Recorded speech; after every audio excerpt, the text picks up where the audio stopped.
Welcome everyone, here we are, the first episode of Askees and Coffee.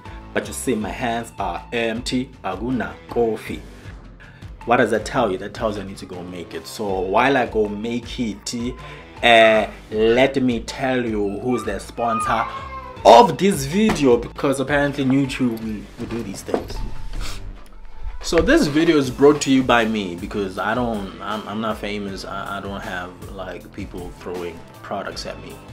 I do counseling, and I have put a link for you to just click on if you want to get your first appointment with me. And if you are a person studying and you're struggling and you know you need a coach, you need someone to just get you through these days, especially if you're in grade 10, 11 and 12, I have different programs for you. I've also put links there. They only cost $850 for the year, and I'm telling you right now, you're never going to be able to find anyone else who will give you a better deal for that amount of money. I give you so much attention, I give you so much support, and in the end, who wouldn't want me on their side trying to conquer the world? Okay, so I have my coffee. Let's get ready to start Askees and Coffee. So the question I'm going to answer today says how to be a friend / maintain your friendships as an adult. Whew. I'm in good half. Okay. Friendships are difficult, especially when we become an adult. And I'll tell you why, right? When we were in primary school and when we were in high school, many of us were forced into situations where we just made friends, either in the sports team, in the culture team, the person who sat next to you in grade 1, you had to say hello, and now you are friends because that's how friendship works when you're a child. Many of these friendships were created by the situation. And then we get to university or we get to post-matric life, and all of a sudden things are no longer organized for us. We need to put in effort. We need to actually do stuff. We need to make plans. And then we start to realize, snap, making plans means I must think of transport, or I must have money because things cost money. Whew, it's a lot. It's a lot. And there's the added element of the fact that if you are studying, you again get to start a whole new group of friendships. And you now have an issue of loyalty, right? Like, you left high school and you might have a lot of dreams and ambitions with your friends, yeah, we're gonna stay in contact, we wanna do this and that and that and that. And then you start to realize that because of geography, you're not close. Because of courses you're studying, you're not close. And then you start to gravitate towards the people that you have to see every day, and they become your friends. And then the people you befriended from high school still want to stay in contact, but you don't have time.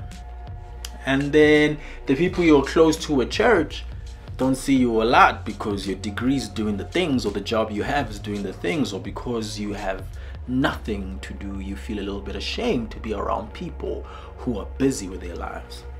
So it's hard. So I'm just going to tell you quite simply that there isn't an easy way to maintain adult relationships. One of the things we have to accept is that some of the relationships that we came into adulthood with will die. Some of them will change, some of them will become distant. You might start to realize that some of these friends, when you connect, it feels like we were never apart, but you can go months without talking, and it's okay. What I think we need to try and do is realize that there are gaps in our time where if we truly want to maintain an important relationship, we should use that free time wisely and prioritize them.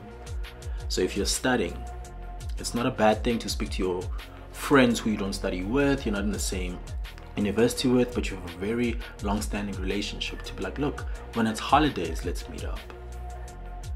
Try and look forward into your calendar and see where are there empty weekends where it wouldn't be a bad thing to catch up with a friend.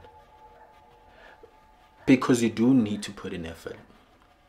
And when you now start to put in effort, you will realize that your effort cannot be given to everyone because you have limited time, limited resources. You don't have the budget to maintain 50 adult relationships. And you also cannot be beholden to the pressure of thinking that because we were friends from high school, those are the only relationships that I need to maintain and we need to be close there. Everyone else I meet for the rest of my life cannot have the closeness I used to have with a person in high school. Remember, you saw these people every day, fam. Like, you were stuck together, that's why you became best friends.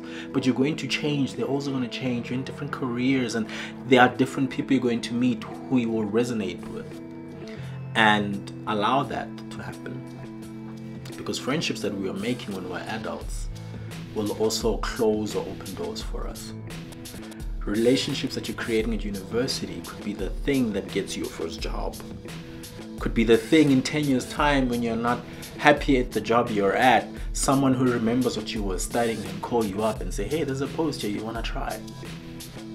So when we are trying to navigate and balance between high school relationships and university relationships and church relationships and childhood relationships and the people in the complex relationships, it's okay to accept that you can't maintain all of them. So finding who you will prioritize is important. Everyone else, you don't have to tell them I'm dumping you. You don't have to like write a weird WhatsApp post of like, everyone else who I haven't spoken to in the last 2 years, I no longer want to speak to you. Like, just accept that it's over. No, don't be an idiot. You might need those people. You don't know where life is gonna take you. Instead, what you should do is the most important relationships. Make time. Use your calendar. Use WhatsApp. Share important dates with people where, you know, if it's a tit for tat, you share and I share, then we can at least know that if my phone reminds me that you're writing a big exam this week, I'm just going to text you. Even if I don't study with you, even if you're in a different province, I know that there are these small little ways digitally that we're going to stay in touch, and that we have planned how to use our holidays, our breaks, maybe a weekend to say, let's do something. Because if it was a genuine relationship, it should be able to maneuver in this really awkward in-between phase of all of you, if you're all at the same age, finding yourselves. I hope that helps. And that's that, man.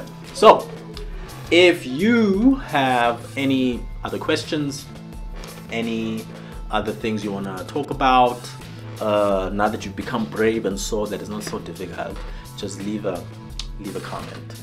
Leave a comment, or follow me on Instagram, or follow the loser page on Instagram. And when I put out, hey, you can ask anything, put your questions in there, and we will make time. Who knows how often we'll do this?